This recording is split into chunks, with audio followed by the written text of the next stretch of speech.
Hello అండి, అందరికీ నమస్తే. Good morning. నేను మీ శ్రీనివాస్ని. న్యూస్ అనాలిసిస్ వీడియోకి స్వాగతం. నిన్న రాష్ట్ర వ్యాప్తంగా 2.5 లక్షల ఇళ్ల గృహప్రవేశాలు జరిగాయి. ప్రభుత్వం ప్రజాప్రతినిధులు, సీఎం గారు, మంత్రి గారు అనేక నియోజకవర్గాల్లో పాల్గొని ఈ కార్యక్రమాన్ని ఘనంగా చేశారు. దాంతోపాటు నిన్న P4, ఇప్పుడు చంద్రబాబు నాయుడు గారు కూటమి ప్రభుత్వం అధికారంలోకి వచ్చాక P4 కార్యక్రమాన్ని తీసుకొచ్చారు కదా. మార్గదర్శులు బంగారు కుటుంబాలు అనే కాన్సెప్ట్లో కుటుంబాలను దత్తత తీసుకొని చేయడం, అది కూడా నిన్న వార్షికోత్సవం జరిగింది. ఆ సందర్భంగా మార్గదర్శులను సన్మానించి బంగారు కుటుంబాల్లో కొన్ని విజయగాథలు కూడా నిన్న చెప్పారు. ఈ రెండు కార్యక్రమాల్లో సీఎం గారు పాల్గొన్నారు. నాయుడుపేటలో టిట్కో ఇల్లు ప్రారంభోత్సవంలో పాల్గొన్నారనమాట. 21 నెలల్లో 5.5 లక్షల ఇల్లు ఇచ్చాము. కూటమి ప్రభుత్వం పేదల ఇళ్ళకిచ్చే ప్రాధాన్యానికి ఇదే నిదర్శనం. జగన్ 5 ఏళ్లలో కట్టింది 6 లక్షల ఇల్లే. ఆయనకేమో ప్యాలెస్, బడుగుల ఇళ్లపై మాత్రం మీనమేషాల. నాయుడుపేటలో ఆయనకేమో ప్యాలెస్ కాదు, ప్యాలెస్లు. ఎక్కడికి వెళ్తే అక్కడ ప్యాలెస్. తాడేపల్లిలో ప్యాలెస్, బెంగళూరులో ప్యాలెస్, హైదరాబాద్లో ప్యాలెస్, వైజాగ్లో కూడా ఒక రాజ్మహల్ కట్టారు. కానీ దురదృష్టవశాత్తు అది ప్రభుత్వం రాలేదు. నాయుడుపేటలో టిట్కో ఇళ్ల ప్రారంభోత్సవంలో ముఖ్యమంత్రి చంద్రబాబు కేంద్రం 28 కోట్ల జరిమానా విధించిన నాటి పాలకులకు సిగ్గులేదని ధ్వజం.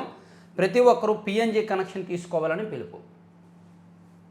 కూటమి ప్రభుత్వం గృహ నిర్మాణాలకు ప్రాధాన్యం ఇస్తోంది. 21 నెలల్లో 5.5 లక్షల ఇళ్లను పూర్తి చేసి లబ్ధిదారులకు ఇవ్వడమే దీనికి నిదర్శనం. అయితే ఇక్కడ ఒక చిన్న విషయం ఉంది. ఈ 5.5 లక్షల ఇల్లు కూడా కూటమి ప్రభుత్వం వచ్చాక ఈ 21 నెలల్లో ఏమీ పునాదులు తీసి గోడలు కట్టి స్లాబ్లు వేసి పూర్తి చేయలేదు సుమి. వైసీపీ హయాంలో కూడా కొన్ని పునాదులు తీసిన ఈ కన్స్ట్రక్షన్ మధ్యలో వదిలేసిన ఈ స్లాబ్ వరకు వచ్చి వదిలిపోయినవి ఉన్నాయి. వాటిని వీళ్ళు పూర్తి చేశారు. అలాగే టిట్కో ఇల్లు అంటే ఎప్పుడో కట్టినవి, అవి అందరికీ తెలిసిందే. టిట్కో ఇల్లు 2019కి ముందే కట్టినవి. వైసీపీ 5 ఏళ్ల హయాంలో వాటిని పట్టించుకోలేదు, రంగులేసి పక్కన పెట్టేశారు, ఇవ్వలేదు. దానిలో రాజకీయ ప్రయోజనాలు చూసి టిట్కో ఇళ్ళని లబ్ధిదారులకు ఇవ్వాలి. మళ్ళీ కూటమి ప్రభుత్వం వచ్చాక 2019కి ముందు కట్టిన టిట్కో ఇళ్ళనే మళ్ళీ మార్చి లబ్ధిదారులకు నిన్న పంపిణీ చేశారు. ఇక్కడ పంచిన 5.5 లక్షల ఇళ్లలో కొన్ని టిట్కో ఇళ్ళు ఉన్నాయి, కొన్ని ఏమో ఇండివిజువల్ హౌసెస్ కూడా ఉన్నాయి. అవి వైసీపీ హయాంలో నిర్మాణం మొదలుపెట్టినవి కూడా కొన్ని ఉన్నాయన్నమాట. గత ప్రభుత్వం 5 ఏళ్లలో కేవలం 6 లక్షల ఇల్లు మాత్రమే నిర్మించింది అని ముఖ్యమంత్రి చంద్రబాబు పేర్కొన్నారు. 2029 నాటికి అర్హులైన ప్రతి ఒక్కరికి ఇల్లు కట్టిస్తామని స్పష్టం చేశారు. విశాఖలో ప్యాలెస్ కట్టుకున్న వ్యక్తి పేదల ఇళ్లపై మీనమేషాలు లెక్కించారని మాజీ సీఎం జగన్ ఎద్దేవా చేశారు. గృహ నిర్మాణానికి ఇచ్చిన నిధులు మళ్లించడంతో కేంద్రం 28 కోట్ల జరిమానా విధించినా నాటి పాలకులకు సిగ్గులేదని ధ్వజమెత్తారు. 48 ఏళ్ల తన రాజకీయ చరిత్రలో అలాంటి పనికిమాలిన ప్రభుత్వాన్ని చూడలేదని చంద్రబాబు మండిపడ్డారు. తిరుపతి జిల్లా నాయుడుపేట మండలం పుదూరులో నిర్మించిన టిట్కో ఇళ్లను ముఖ్యమంత్రి చంద్రబాబు సోమవారం ప్రారంభించారు. రాష్ట్ర వ్యాప్తంగా 30 ప్రాంతాల్లో 2.5 లక్షల ఇళ్లను లబ్ధిదారులకు అక్కడి నుంచే అప్పగిస్తున్నట్టు ప్రకటించారు. లబ్ధిదారులైన ముక్కర అంబికా షేక్ నూరి గృహాలకు వెళ్ళి వారికి నూతన వస్త్రాలు అందజేసి శుభాకాంక్షలు తెలిపారు. అలాగే ఇంకా నిర్మాణాలు కొన్ని కొనసాగుతున్నాయి. కొన్ని కూటమి ప్రభుత్వం వచ్చినప్పటికే కొన్ని సగం వరకు పూర్తయి ఉన్నాయన్నమాట. అలాగే పేదరికం లేని సమాజమే లక్ష్యం. P4 ఒక సామాజిక విప్లవం. ఏడాదిలో 10.39 లక్షల పేద కుటుంబాల దత్తత. తిరుపతి మహిళా వర్సిటీలో P4 తొలి వార్షికోత్సవంలో సీఎం చంద్రబాబు. రాష్ట్ర వ్యాప్తంగా చాలా చోట్ల నిన్న P4 తొలి వార్షికోత్సవ సమావేశాలు జరిగాయి. ఎవరైతే దత్తత తీసుకున్నారో, ఎవరైతే మార్గదర్శులు ఉన్నారో వాళ్ళని అక్కడి ప్రజాప్రతినిధులు అండ్ జిల్లా అధికారులు సత్కరించారన్నమాట. ఆ కార్యక్రమం కూడా నిన్న ఘనంగా జరిగింది.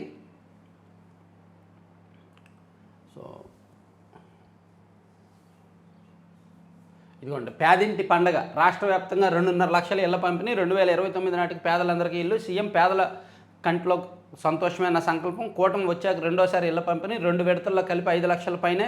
జగన్ 5 ఏళ్లలో ఇచ్చింది 6 లక్షల ఇల్లే. పేదలకు గూడు కాదు గోడు మిగిల్చారు. విశాఖలో ప్యాలెస్ కట్టుకున్న వాళ్ళు పేదలకు ఇల్లే అని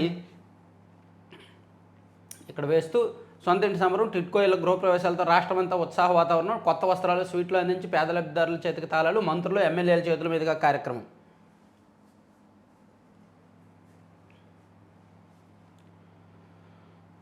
వైసీపీది దంపుడు కళ్ళెం ఆశ.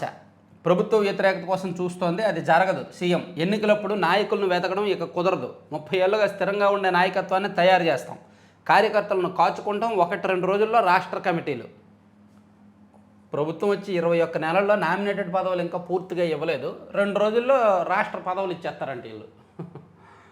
సరే, ఇటుకో ఇల్లు ఇది పక్కన పెట్టి ఇది అంతా ఇళ్ల ప్రవేశాలు గృహప్రవేశాలు పక్కన పెడితే జనగణన తొలి దశ రేపటి నుంచి మొదలు కాబోతోందండి. మే 1వ తేదీ నుంచి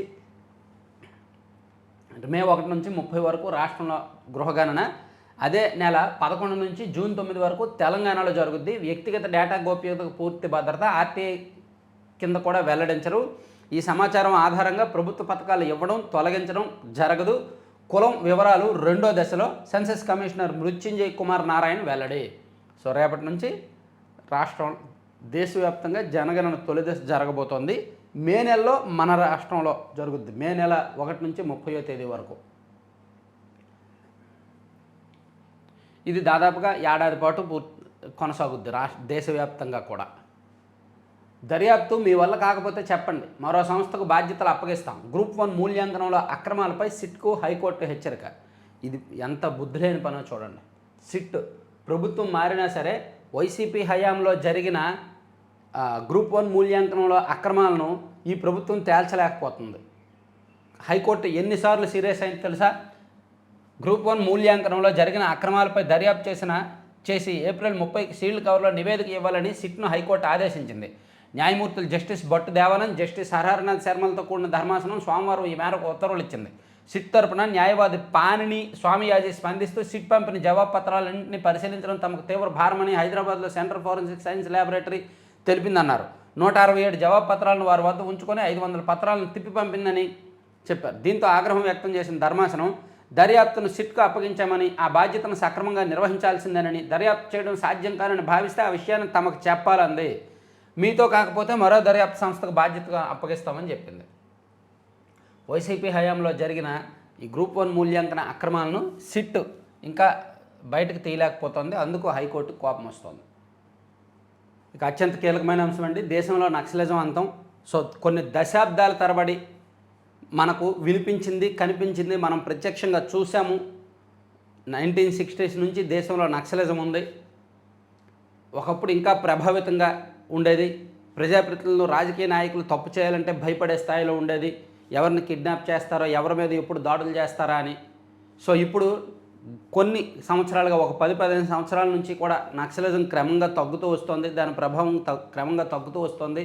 సో తాజాగా ఏడాది కిందటే కేంద్ర హోంమంత్రి అమిత్ షా గారు ఆపరేషన్ కగర్ చేపట్టి 2026 మార్చి 31వ తేదీకి దేశంలో నక్సలిజం లేకుండా చేస్తామన్నారు. దానికి తగ్గట్టే దేశంలో నక్సలిజం లేదు అని అధికారికంగా నిన్న ప్రసంగించారు.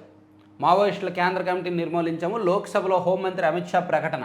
చర్చలతోనే సమస్య పరిష్కారమని వెల్లడి. ఆయుధాలు చేపట్టే యోచన తగదని హెచ్చరిక. కాంగ్రెస్ ప్రభుత్వాల వైఫల్యంపై తీవ్రస్థాయిలో ధ్వజం. ప్రసంగం అద్భుతమంటూ ప్రధాని మోదీ ప్రశంస. దశాబ్దాలుగా వేళ్లూనుకున్న నక్సలిజం నుంచి దేశానికి విముక్తి కల్పించామని కేంద్ర హోంమంత్రి అమిత్ షా ప్రకటించారు. నిజానికి నక్సలిజం పుట్టడం వెనక చాలా కారణాలు ఉన్నాయి.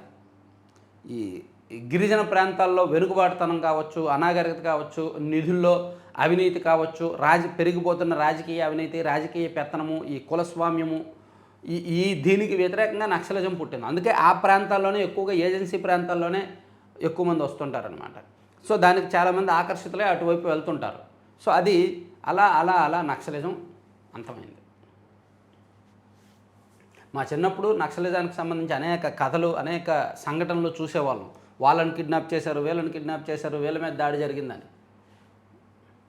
ఇక మావోయిస్టులు లేని రాష్ట్రంగా ఏపీ. గడువు కంటే ఓ రోజు ముందే లక్ష్యాన్ని చేరాం. డీజీపీ కేంద్ర కమిటీ సభ్యుడు చెల్లూరు నారాయణరావు సహా 9 మంది లొంగిపోయారు.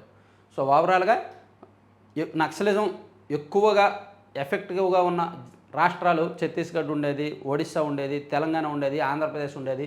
ఆంధ్రప్రదేశ్లో ఈ ప్రభావం చాలా కాలం నుంచి తగ్గుతూ వస్తుంది. ఇవాళతో పూర్తిగా క్లోజ్ అయిందని డీజీపీ అఫీషియల్గా ప్రకటించారు. సో ఇది అన్ని పత్రికల్లో హైలైట్ చేశారు. ఇదిగోండి, నక్సల్స్ విముక్త భారత్.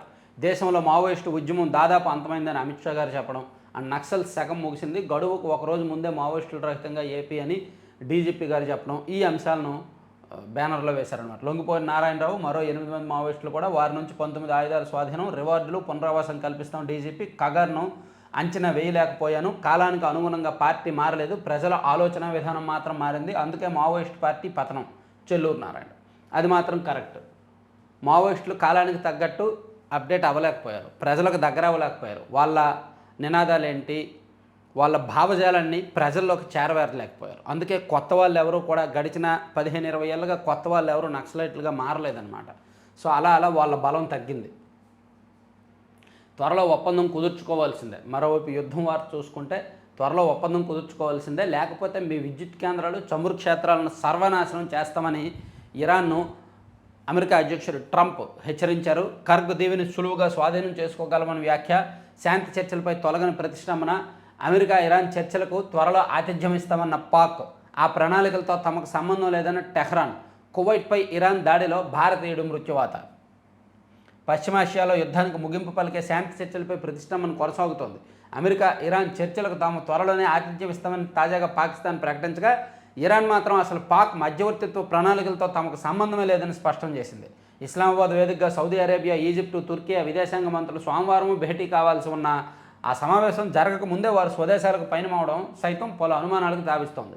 అమెరికా అధ్యక్షుడు ట్రంప్ కూడా ఇరాన్పై హెచ్చరికల స్వరాన్ని మరింత పెంచారు.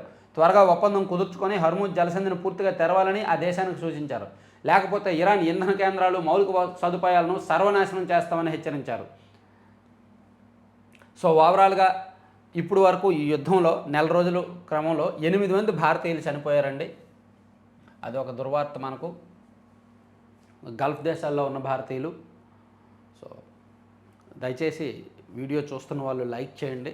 కొంతమంది పర్లేదులే, నేను లైక్ చేయకపోయినా పర్వాలేదు అని అనుకుంటున్నారు. ప్రతి ఒక్కరూ లైక్ చేయండి. మినిమం 12,000 లైక్స్ వచ్చేలా బాధ్యత తీసుకోండి. మీరు చూడండి, మీరు ఏ లైక్ ఉందో అనేది చూసేసి 12,000 లైక్ వచ్చేలా చూడండి. అలా ఉండడం వల్ల కొత్త వాళ్ళకి వీడియో లింక్ షేర్ అవుద్ది అనమాట. అదే నా ఆశ. అండ్ కొత్త వాళ్ళు సబ్స్క్రైబ్ చేసుకునే అవకాశం ఉంటుంది. ఫస్ట్ టైం ఎవరైనా వీడియో చూస్తుంటే ఛానల్ సబ్స్క్రైబ్ చేసుకోండి. ఇంకో 4-5 వీడియోలు చూసి నచ్చితే సబ్స్క్రైబ్ చేసుకోండి. ఇక కాజా టోల్ ప్లాజాలో ఫీజులు తగ్గింపంట, పొట్టిపాటు టోల్ ప్లాజా తొలగింపంట. అమ్మ అబ్బా సాయిరామ్, ఎంత గుడ్ న్యూస్ చెప్పారు నాయన. పొట్టిపాటు టోల్ గేట్ తొలగింపు. కాజా టోల్ ప్లాజాలో కారు ఒకవైపు అయితే 170 ఉండేది, 120కి తగ్గించారంట. కొత్త బైపాస్ అందుబాటులోకి వచ్చింది కాబట్టి అంట. ఓకే. తర్వాత మృత్యు ఘంటికలు అక్కడే ఎందుకు?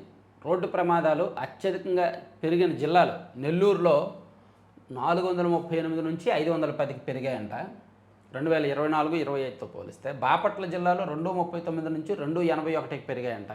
ఏలూరు జిల్లాలో 290 నుంచి 345కి పెరిగాయంట. కృష్ణా జిల్లాలో 323 నుంచి 391కి పెరిగాయంట. కోనసీమలో 184 నుంచి 245కి, పార్వతీపురం మన్యంలో 67 నుంచి 108కి పెరిగాయంట. సో అలా కొన్ని ప్రాంతాల్లో బాగా ప్రమాదాలు పెరిగాయి 2024తో కంపేర్ చేస్తే 2025లో అని ఒక వార్త రాశారు. కానీ పర్టికులర్గా కొన్ని ప్రాంతాల్లో బాగా ఎక్కువగా ఉన్నాయనేది ఈ సారాంశం. దానికి ఉదాహరణలు కూడా ఇచ్చారు. కారణాలు అందరికీ తెలిసినవే. పరిష్కారము కష్టమేం కాదు, కానీ కావాల్సింది చిత్తశుద్ధి. అది లేకపోవడం రాష్ట్రంలోని 6 జిల్లాల్లో ప్రమాద ఘంటికలు మోగిస్తోంది. నిండు ప్రాణాలకు శాపంగా మారుతోంది. రాష్ట్ర వ్యాప్తంగా పెద్దగా పెరగలేదు, 0.3% మాత్రమే రోడ్డు ప్రమాదాలు తగ్గాయి. కానీ ఈ ప్రాంతాల్లో మాత్రం బాగా పెరిగాయి. ఈ జిల్లాల్లో మాత్రం 6 జిల్లాల్లో. అదే ఎందుకు, ఆ జిల్లా అధికారులు ఏం చేస్తున్నారు అనేటట్టు మంచి ఆలోచన వార్త ఇచ్చారు. స్టాలిన్ దగ్గర 10,000 రూపాయలు క్యాష్ ఉందంట, సొంతంగా మోటార్ వాహనం ఏమీ లేదంట. ఇక తమిళనాడు అగ్ర హీరో విజయ్ ఆస్తులు 646 కోట్లంట, ఎన్నికల అఫిడవిట్లో వెల్లడి. సో అది లోపల పేజీల్లో ఉంది, చూద్దాం. మావోయిస్టుల మానవతావాదం వైపు నడిపించిన మోదీ. మావోయిస్టులను మానవతావాదం వైపు మళ్లించిన మోదీ. మాది నక్సల్స్ ప్రభావిత ప్రాంతమే, నాన్న క్షేమంగా రావాలని నిత్యం ప్రార్థించేవాళ్ళం. లోక్సభ చర్చలో తెదేపా ఎంపీ బైరెడ్డి శబరి. దేశంలో మావోయిస్టు హింసాత్మక ఉద్యమం తుద్దశకు చేరుకోవడం స్వాగతించాల్సిన అంశమని నంద్యాల ఎంపీ బైరెడ్డి శబరి పేర్కొన్నారు. మావోయిస్టు ఉద్యమాన్ని మానవతావాదం వైపు మళ్లించిన ఘనత ప్రధాని నరేంద్ర మోదీదేనన్నారు. నక్సల్స్ ప్రభావిత నల్లమల ప్రాంతంలో పుట్టి పెరిగిన తాను బాల్యంలో తన తండ్రి క్షేమంగా ఇంటికి తిరిగి వస్తే చాలని ప్రార్థించిన రోజు లేదన్నారు. తనలాంటి ఎంతోమంది ప్రార్థనలకు ఇప్పుడు ప్రధాని మోదీ, హోంమంత్రి అమిత్ షా, ముఖ్యమంత్రి చంద్రబాబు నాయుడుల కారణంగా ఫలితం లభిస్తోందని అభిప్రాయపడ్డారు. మంచి విషయం. తర్వాత లొంగిపోయిన వారి నేపథ్యం ఇది. మావోయిస్టులు అజ్ఞాతం వేడండి. గణపతి సహా ఇతర నేతలకు తెలంగాణ డీజీపీ విజ్ఞప్తి. ఎస్, అత్యంత కీలకమైన మావోయిస్టు, కేంద్ర కమిటీ సభ్యుడు, సీనియర్ గణపతి, 72 ఏళ్ళు, అలియాస్ ముప్పాళ్ళ లక్ష్మణరావు. ఆయన మాత్రం ఎక్కడున్నారో తెలియదు, ఆచూకీ దొరకట్లేదు. ఎత్తుగడలు మార్చుకోలేక విఫలమయ్యాము. చికిత్స పొందుతూ మత్తు వైద్యుడు గోపి మరణించారంట.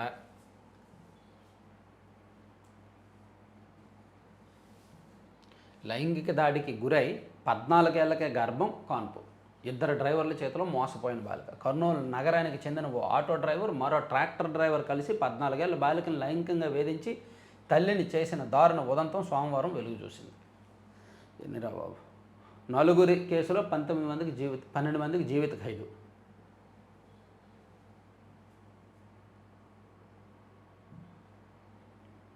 పేదరికం లేని సమాజమే లక్ష్యం. P4 ఒక సామాజిక విప్లవం. ఏడాదిలో ఇది. సో కనీసం ఒక్క కుటుంబాన్ని అయినా దత్తత తీసుకోండి. ప్రపంచవ్యాప్తంగా ఉన్న తెలుగు వారందరికీ నేను చేసే విజ్ఞప్తి ఒకటే, నా మీద, ఈ రాష్ట్రం మీద గౌరవం ఉన్న ప్రతి ఒక్కరూ మీకు తోచిన విధంగా కనీసం ఒక్క పేద కుటుంబాన్ని అయినా దత్తత తీసుకొని ఆదుకోండి అని చెప్పారండి సీఎం గారు.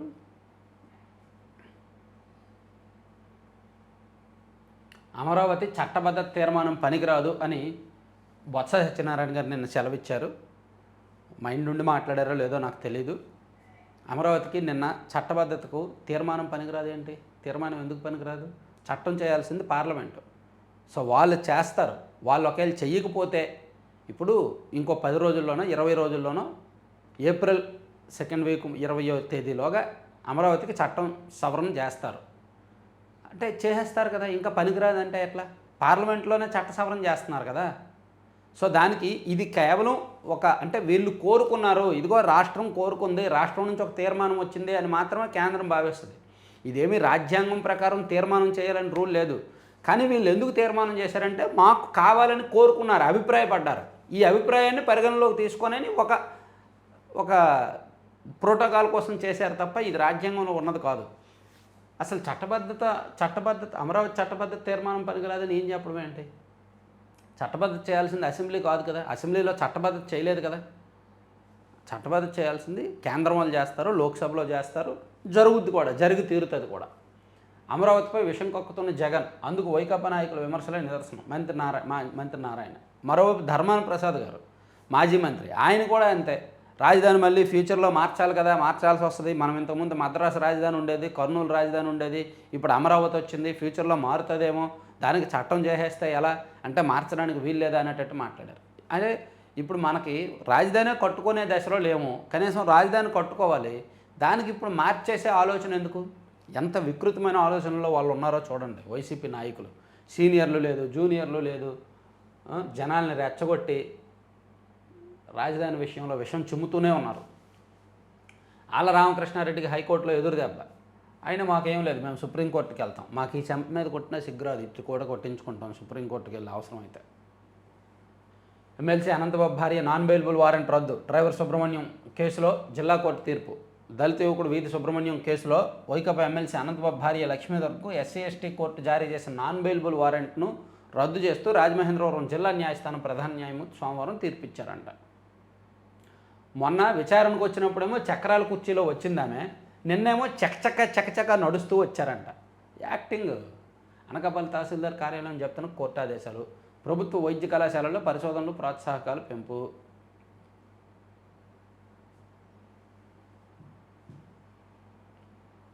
ఇక నిన్న వైజాగ్లో ఒక ఘటన జరిగింది కదా. వైజాగ్లో ఒక నేవీ ఉద్యోగి మౌనిక అనే ఒక వివాహితను దారుణంగా చంపాడు కదా, ముక్కలుగా నరికి. ఆ కారణం వాళ్ళంట ఒక డేటింగ్ యాప్లో పరిచయం అయ్యారంట. ఒక ఆన్లైన్ డేటింగ్ యాప్లో పరిచయం అయ్యి ఈ అమ్మాయితో ఎఫ్ఐఆర్ పెట్టుకున్నాడు. అది కాస్త ఆ అమ్మాయి ఏమో కాలం ముందుకెళ్లే కొద్దీ నీ భార్యకి చెప్పేస్తాను, నేను అడిగినంత డబ్బులు ఇవ్వకపోతే అని చెప్పి అతన్ని బెదిరించి బ్లాక్మెయిల్ చేసి వీళ్ళిద్దరూ కలిసి ఉన్న వీడియోలను రికార్డ్ చేసి భార్యకి పంపించింది. ఈడి భార్యకి పంపించింది ఇది. అది ఆ కోపంతో ఈ అమ్మాయిని ముక్కలుగా చంపేసి ఫ్రిడ్జ్లో పెట్టాడనమాట. అది ఇటువంటి వ్యవహారాలకు ముగింపు అలాగే ఉంటుంది. జనసేన కార్యకర్తల కుటుంబాలకు 70 లక్షల సాయం అంట.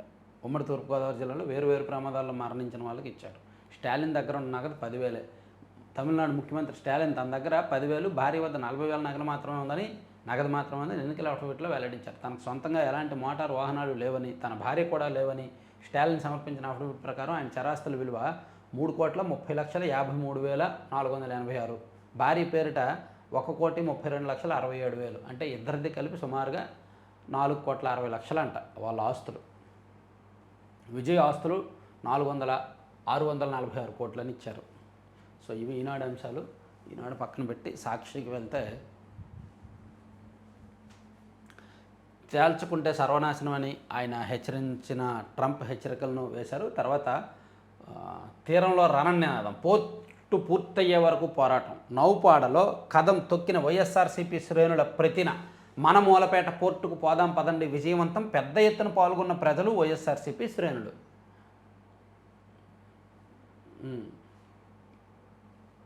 శ్రీకాకుళం జిల్లా నౌపాడులో మన మూలపేట పోర్టుకు పోదాం రండి. పోర్టుకు వెళ్ళనీయకుండా అడ్డుకున్న పోలీసులు, ఆంక్షలను దాటుకున్న కార్యక్రమాన్ని విజయవంతం చేసిన నేతలు.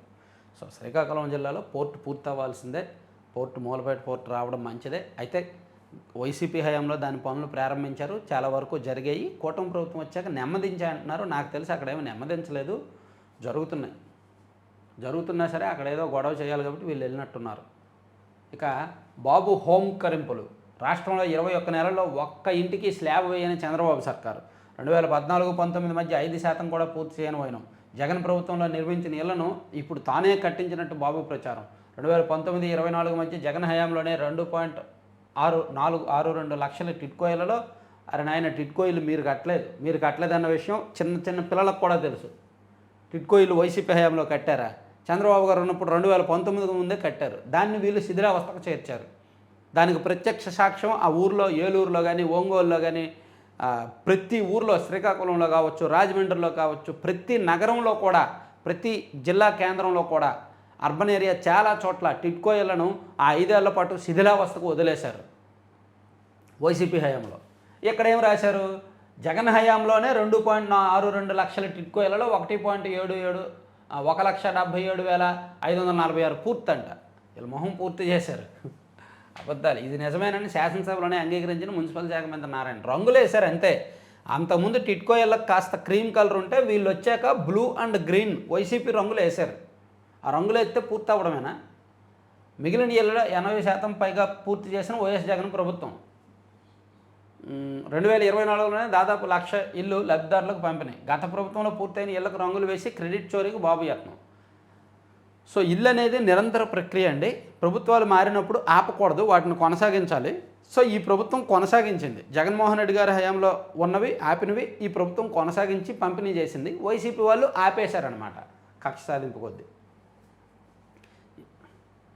అన్నీ వైసీపీ క్రెడిట్లే. ఏది సక్సెస్ అయితే అది వైసీపీ క్రెడిట్. రేపు పొద్దున్న 2029 నాటికి రాజధాని పూర్తయితే అది కూడా మా క్రెడిటే అంటారు.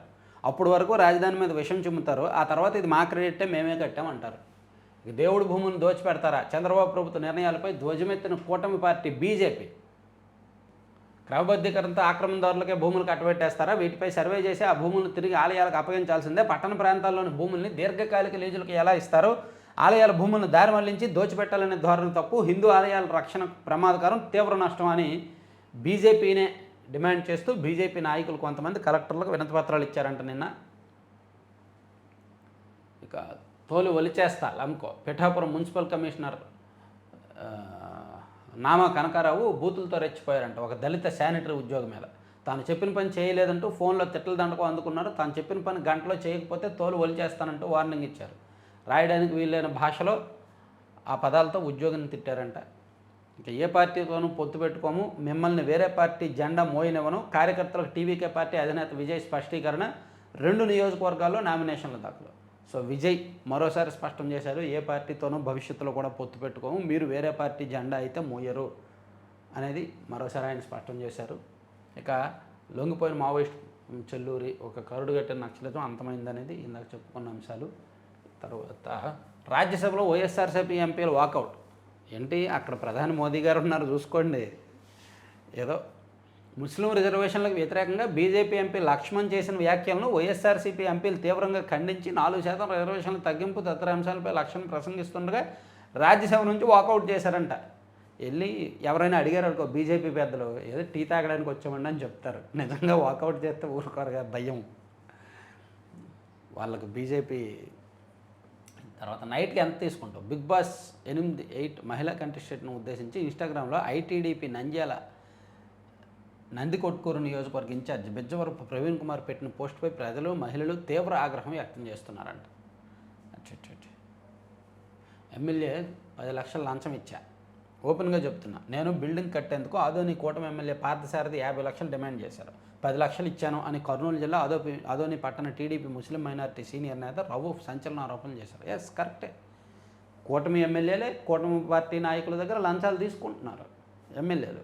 చాలా చోట్ల జరుగుతుంది అది. శ్రీకాకుళంలో నాకు తెలిసి ఒక ఉదాహరణ ఉంది. శ్రీకాకుళం జిల్లాలో ఒక ఎమ్మెల్యే చేసిన వెంచర్కి ఇంకొక ఎమ్మెల్యే డబ్బులు అడిగాడు. ఉమ్మడి శ్రీకాకుళంలో. ఉమ్మడి పశ్చిమ గోదావరి జిల్లాలో, ఏలూరు జిల్లాలో ఒక ఎమ్మెల్యే తమ్ముడు వేసిన వెంచర్కి ఇంకొక సీనియర్ ఎమ్మెల్యే డబ్బులు అడిగాడు. డబ్బులు ఇస్తేనే నీకు పర్మిషన్ ఇస్తాము, కరెంట్ లైన్ ఇస్తాము అన్నాడు. జరుగుతున్నాయి అది. రేపు ఒంటిమిట్ట కోదండరాముడి కళ్యాణం. వైఎస్ఆర్ కడప జిల్లా ఒంటిమిట్టలో వెలిసిన కోదండరామాలయంలో బుధవారం సీతారాముల కళ్యాణోత్సవం జరగబోతోంది.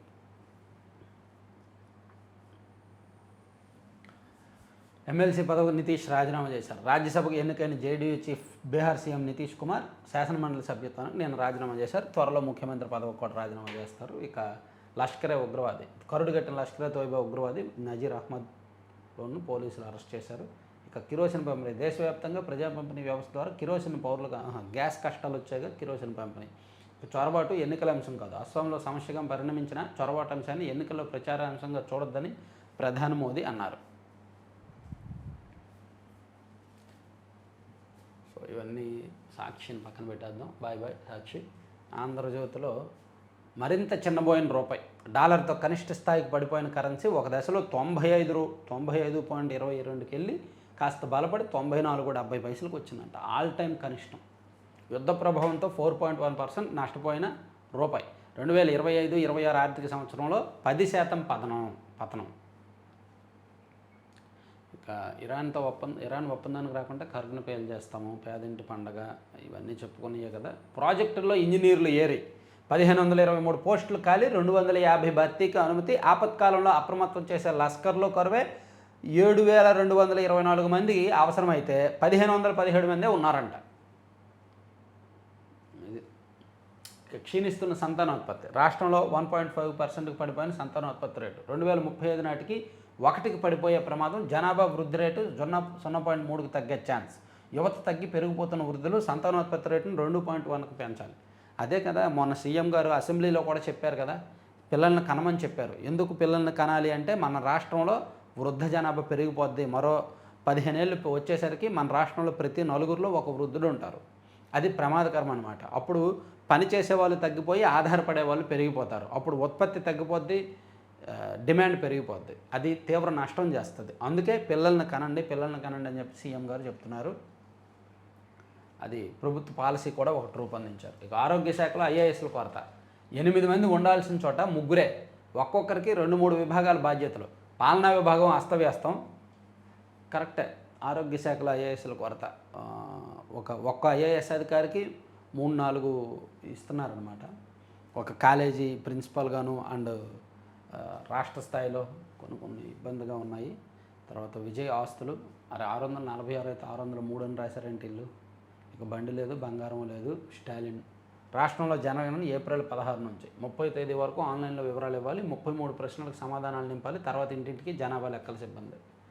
బాబోయ్ ఎండ. ఒంటిమిట్టలో 42.5 డిగ్రీల ఉష్ణోగ్రత. 8 మండలాల్లో వడగాడ్పులు. ఏసీ పేలి రిటైర్డ్ ఉద్యోగి సజీవ దహనం. విద్యుత్ షార్ట్ సర్క్యూటే కారణమన్న అగ్నిమాపక శాఖ అధికారులు. బస్తాపై త్వరలో 50 పెంపు. తెలుగు రాష్ట్రాల్లో సిమెంట్ ధరలు పెరిగే అవకాశం ఉందంటండి. కంపెనీలు ప్రధాన డీలర్ల నుంచి సంకేతాలు. 130 నుంచి 165 డాలర్లకు పెరిగిన పెట్ కోక్ ధర. పెరిగిన ఇతర ఖర్చులు. ఈసారి భారీగా డిమాండ్. ఈ ఆర్థిక సంవత్సరంలో తెలుగు రాష్ట్రాల్లో రికార్డు స్థాయిలో సిమెంట్ బస్తాల అమ్మకాలు. సో కట్టడాలు పెరుగుతున్నాయి, ఊపందుకున్నాయి. కన్స్ట్రక్షన్ నిర్మాణ రంగం కూడా ఇప్పుడిప్పుడే ఊపందుకుంది. సో అందుకే సిమెంట్ ధర పెంచితే కొంచెం ఇబ్బందికరమైనది. విజయ ఆస్తులు కర్గను పేలు చేస్తాము. చైనా సీసీటీవీ కెమెరాలపై నిషేధం. హిక్ విజన్, దహువా, టీపీ లింకులకు వర్తింపు. భద్రతా ప్రమాణాల దృష్ట్యా నిర్ణయం రేపటి నుంచే అమల్లోకి. భద్రతా ప్రమాణాల దృష్ట్యా చైనాకు చెందిన పలు ప్రముఖ సీసీటీవీ కెమెరాల బ్రాండ్లు, వాటి అనుబంధ సాఫ్ట్వేర్ నిషేధం విధించాలని కేంద్ర ప్రభుత్వం భావిస్తోందంట. శాసనమండలికి నితీష్ రాజీనామా. ఏప్రిల్ 14 తర్వాత సీఎం పదవికి కూడా. నేపాల్ విశ్వవిద్యాలయాల్లో విద్యార్థి సంఘాలు రద్దు. ఓహో, విద్యార్థి సంఘాలు అక్కడ కూడా రద్దు చేస్తున్నారంట.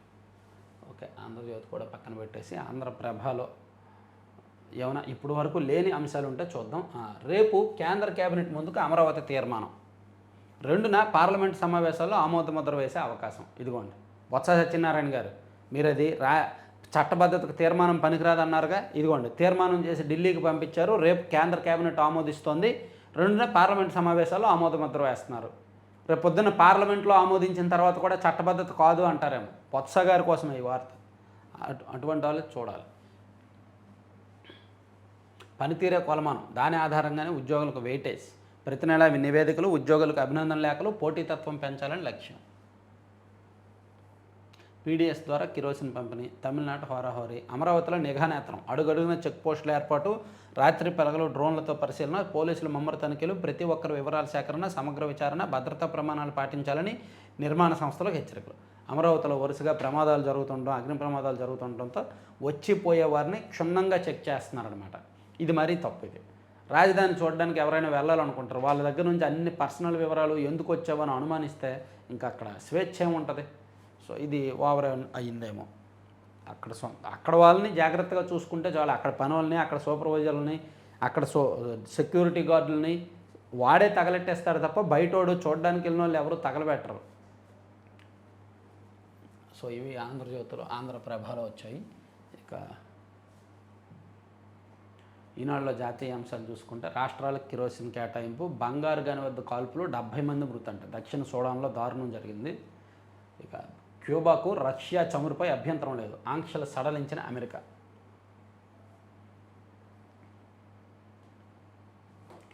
సరే, ఇవి ఈనాడు. సో ఓవరాల్గా 4 పత్రికల అంశాలండి, సింపుల్గా చెప్పుకున్నాం. చివరి వరకు చూసిన ప్రతి ఒక్కరికి ధన్యవాదాలు. ప్లీజ్ మీ అందరికీ కూడా షేర్ చేయండి అందరికీ. అండ్ ఎవరైనా లైక్ చేయకపోతే లైక్ చేయండి. Thank you very much.